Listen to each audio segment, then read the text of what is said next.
ప్రియదర్శిక. వత్సదేశానికి రాజైన ఉదయనుడు వాసవదత్తను పెళ్లాడక పూర్వమే దృఢవర్మ అనే రాజు తన కూతురైన ప్రియదర్శికను ఉదయనుడికిస్తానని కబురు పంపాడు.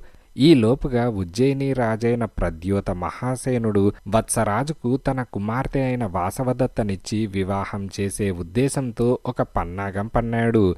ఏనుగులను పట్టుకోవడంలో ప్రీతిగల ఉదయనుడు వనంలో ఉండగా ప్రద్యోతుడి సైనికులు ఒక మాయ ఏనుగుతో ఆయనను ఆకర్షించి బందీగా ఉజ్జయినికి పట్టుకుపోయారు.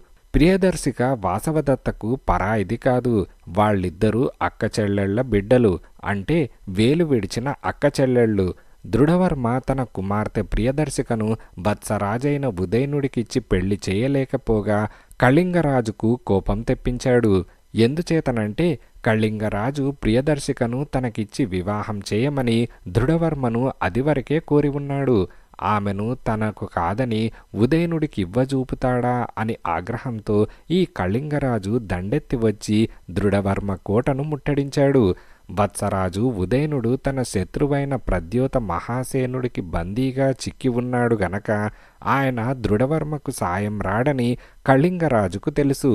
అయితే దృఢవర్మ భృత్యుడు వినయవసువు అనేవాడు తన ప్రభు కోరిక ఎప్పటికైనా తీరే అవకాశం ఉంటుందనే ఉద్దేశంతో ఉపాయంగా కోట లోపల నుంచి ప్రియదర్శికను తెప్పించి ఆమె కళింగరాజుకు చిక్కకుండా తన వెంట తీసుకుపోయాడు.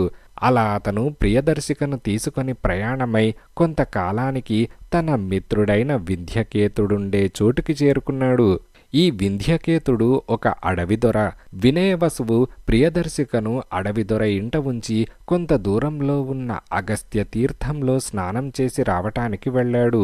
ఇదంతా జరిగేలోపుగా ఉదయనుడు వాసవదత్తను అపహరించి తెచ్చి తన రాజధానికి వచ్చి ఆమెను వివాహం చేసుకున్నాడు.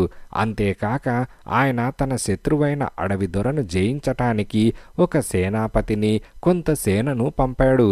అయితే అగస్త్య తీర్థం నుంచి వినయవసువు తిరిగి వచ్చేలోగా ఉదయనుడి సైనికులు అడవిదొరను యుద్ధంలో చంపి ఆయన ఇళ్లను దగ్ధం చేసి అడవిదొర ఇంట ఉన్న ప్రియదర్శిక అడవిదొర కూతురు అనుకొని ఆమెను వెంటబెట్టుకుని తిరిగి వచ్చారు.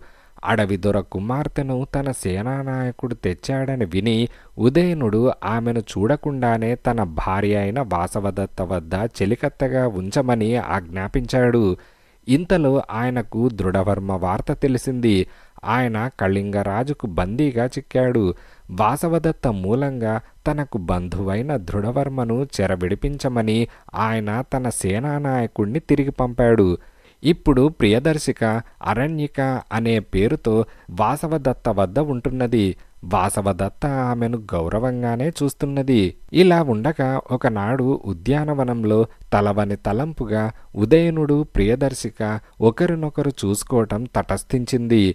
ఇద్దరికీ ఒకేసారి పరస్పరం ప్రేమ జనించింది. తన తండ్రి తనకు మంచి భర్తనే ఆలోచించాడని ప్రియదర్శిక సంతోషించింది. తన భార్య ఆధీనంలో ఉండే ఈ అడవిదొర కూతుర్ని మళ్లీ చూడటమెలాగా అని ఉదయనుడు మదనపడ్డాడు. రాజాంతఃపురంలో ఒక సన్యాసిని ఉంటున్నది. ఆమె వాసవదత్తాపహరణ కథను ఒక నాటకంగా రచించింది. ఆ నాటకాన్ని రాణి అయిన వాసవదత్త సమక్షంలో ప్రదర్శించటానికి ప్రయత్నాలు సాగాయి. ఇందులో వాసవదత్త పాత్ర ధరించటానికి ప్రియదర్శిక నియమించబడింది. ఉదయనుడి పాత్రను మనోరమ అనే రాణి చెలికత్తెకిచ్చారు. మనోరమకు ప్రియదర్శిక ప్రేమ వృత్తాంతమంతా తెలుసు.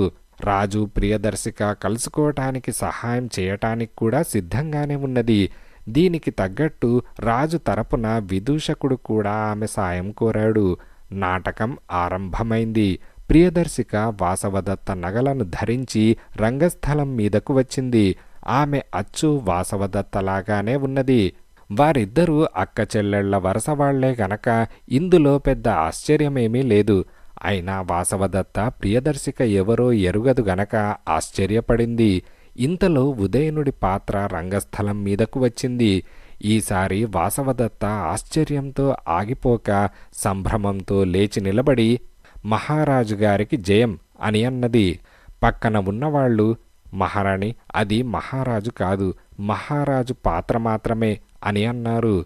కాని ఉదయన పాత్రలాగా రంగస్థలం మీదకు వచ్చినది మనోరమ కాదు, ఉదయనుడే. ఆయన విదూషకుడితో సహా నేపథ్యంలోకి వెళ్ళి మనోరమను మంచి చేసుకొని ఆమె తగిలించుకున్న ఆభరణాలన్నీ తీసేసుకొని తానే రంగస్థలం మీదకు వచ్చాడు. మనోరమ విదూషకుడు ఒక మూల నుంచి నాటకం చూడసాగారు. కాసేపటికి విదూషకుడు నాటకం చూడనని చెప్పి పడుకొని నిద్రపోయాడు. తన కథే రంగస్థలం మీద చూస్తూ ఉంటే వాసవదత్తకు వింతగొల్పింది. కాని కొన్ని విషయాలలో ఆమె అవాస్తవమైన కల్పన గమనించింది. ఉదాహరణకు నాటకంలో వాసవదత్త, ఉదయనుడు ఒకే ఆసనం పైన కూర్చున్నారు. ఆయన బందీగా ఉండి నాకు వీణ నేర్పించినప్పుడు మేమిద్దరము ఒక ఆసనం పైన ఎన్నడూ కూర్చోలేదు అని ఆమె తన పక్కన ఉన్న యోగినితో అన్నది. నాటకంలో కొంత కల్పన ఉంటుంది మరి అని యోగిని అన్నది. వాసవదత్త మాట ఏమైనా ఉదయనుడు ప్రియదర్శికను తన చెంత కూర్చోబెట్టుకొని ఆనందించటమేగాక ఆమె చెయ్యి కూడా పట్టుకొని తన్మయత్వం చెందుతున్నాడు. ఇది చూడగానే వాసవదత్త చివాలున లేచి, ఇలాంటి అబద్ధాలను నేను చూడను అంటూ బయలుదేరింది. చిత్రశాల ద్వారం వద్ద నిద్రపోతూ ఆమెకు విదూషకుడు కనిపించాడు. వాసవదత్త అతన్ని నిద్రలేపి, మహారాజు గారెక్కడా అని అడిగింది. అతడు నిద్ర కలతన, నాటకమాడుతున్నాడే, ఇంకా ఆట పూర్తి కాలేదా అని అన్నాడు. అయితే మరి మనోరమ ఎక్కడ అని వాసవదత్త అడుగుతూ ఉండగానే మనోరమ కనిపించింది.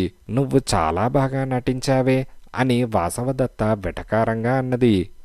నేనేం చేయను, నేను రంగస్థలం మీదకు పోబోతూ ఉండగా ఈ విదూషకుడు రాహువులాగా అడ్డుపడి నా అలంకారాలన్నీ తీసుకున్నాడు అని మనోరమ అన్నది.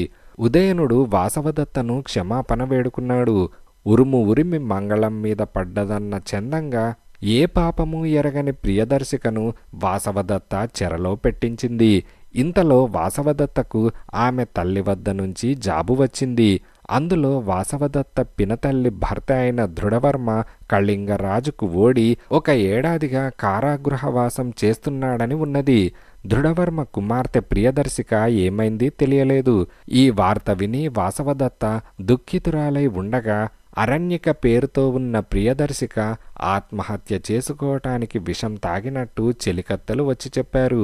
వాసవదత్త తాను చేసిన పనికి చాలా నొచ్చుకొని అరణ్యకను అంటే ప్రియదర్శికను తానున్న చోటికి తెప్పించింది. ఉదయనుడికి విషాన్ని విరుగుడు చేసే మంత్రం వచ్చును. వాసవదత్తకు ఇప్పుడు అరణ్యక తన చెల్లెలైన ప్రియదర్శికేనని కూడా తెలిసిపోయింది. ఆమె ప్రాణం కాపాడమని వాసవదత్త ఉదయనుణ్ణి వేడుకున్నది. ఉదయనుడు మరొక శుభవార్త కూడా వాసవదత్తకు తెలియబరిచాడు. ఉదయనుడు పంపిన సేనాపతి కళింగరాజును యుద్ధంలో చంపి దృఢవర్మను విడిపించుకొని అప్పుడే వచ్చాడు. ఒక్క క్షణంలో వాసవదత్త అశ్రువులు ఆనంద బాష్పాలుగా మారాయి. ఆమె తన చేతి మీదుగానే ఉదయనుడికి తన చెల్లెలు ప్రియదర్శికకు వివాహం చేయించింది. అంతా సుఖంగా ఉన్నారు.